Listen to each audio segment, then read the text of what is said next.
Okay, there's my prop stick, my old Webster hood prop, Webster cleaning bugs and stuff out.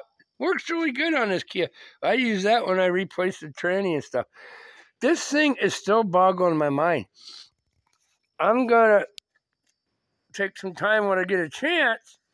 Yeah, wouldn't you know it, my cigarette went out. All right, we're good. I'm gonna find the exact cause. I figured I would see damage to that piston. This thing is still totally full of oil, not leaking water, anything, but for some reason I have zero compression in one cylinder, and it basically didn't damage anything, and it's mechanical, and it's an interference engine. If any chunk or anything, it should have grenaded that motor. I was doing 65 miles an hour, but it was so windy I couldn't tell until I couldn't climb a hill that there was something wrong because I had the windows down because it was 78 degrees. And the wind's blowing like a big dog, and yeah, when I was going up to go camping, and I couldn't pull the hills. Well, if it damaged the rings or something, it should be out of oil because I drove it 58 miles back home on 3 cylinders and barely made my big hill. And in low gear with the automatic. But I got up to 55, held 55 against the freaking wind on the way home pretty good. And I said, it never made no sense to start with. It didn't explode. It didn't grenade. I don't know exactly what the problem is yet. And I'm going to find time and tear into it a little deeper. Except it's dark. And I got to work in the morning. And I got all kinds of other stuff. I'll just keep working on Old Blue. And the Lincoln, I stepped it off because it's going to be cold and it's going to be frosty and it's been wet and damp. I think the Lincoln's going to have to move over here. It will just fit. And then I can pull my pickup in the garage when I leave every morning at 6:20 in the morning so I don't have wet, damp windows and crap everywhere, or going to be coming up here like maybe in the next couple of days in the morning, frosty windows and crap. I hate that. And, if it gets up to 60 during the day, it'll be 60 the next morning at 6:20 in here, as long as I got the windows and stuff shut, give or take. So I'm tired of jumping in this cold pickup and having to defrost and wipe the windows off, sitting outside with a freaking towel just so I can see to even start driving out of the driveway. Lincoln might be moving over here. The Kia Racer still runs, just might be sitting where can't put it where the pickup's at. I'm not going to put it up in the barn. I'll just have to find a place to park it. It still runs. It just runs like crap. And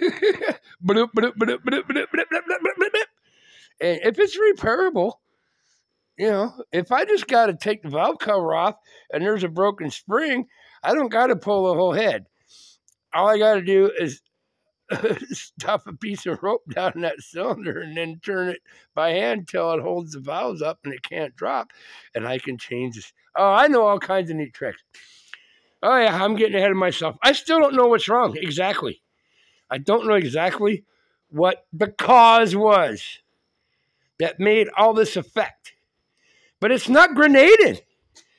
And I hate to just give up on a car with a new transmission, new CV shit, and it's not taking water or oil. It's 60 miles from where I brought it after it took a crap. So it can't be nothing major, or it would have grenaded. I said, this is an interference engine. It's not like these old 6-cylinder 300 Fords I got.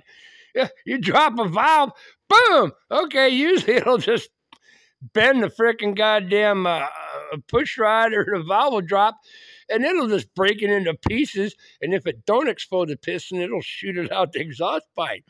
Yeah. This thing, anything is out of tolerances, and it just slams the piston into the valves and just scatters and grenades the whole motor. It's not grenaded. And you saw I showed you the footage inside. There's not even a dent, so I'm still confused. And if it was a ring or something that broke, it'd still have some compression. It wouldn't be zero. So I'm going to find out. This is new, man. I thought I'd seen everything, but I know once you think you've seen everything, some other weird shit shows up. I'm going to find out the exact cause of this effect because I've never seen it before. And I fixed and worked on all kinds of engines and shit. I've never seen this exact thing happen. If it has no compression, you can go into scope, see a hole, or you can see stuff grenaded on interference. There's none of that. It just don't have compression. All right. I gotta go. I'll let you go. Thanks for watching. I'm just going to splice all this together and maybe make a short or two first and see. But I said, I know so much. This is intriguing me that I don't really know what happened yet, but I will find out. And it might be savable. You know, maybe a couple hours, all it'll take if it's a spring that broke but didn't drop. Because, yeah, I'll explain that later. We'll dig in it a little deeper. I love you. Oh, yeah. Peace. Love. Have a heart. While I'm smoking. Have a heart. God's bless. Tomorrow, don't let shit get you down. And be curious. If stuff's not right, even not with vehicles in your own life, you got to be curious and find out why it's not right. And what's the effect? You're not feeling right. You know stuff ain't right. Find the fucking cause. And then fix it or get rid of it. Get it? I love you. Ciao.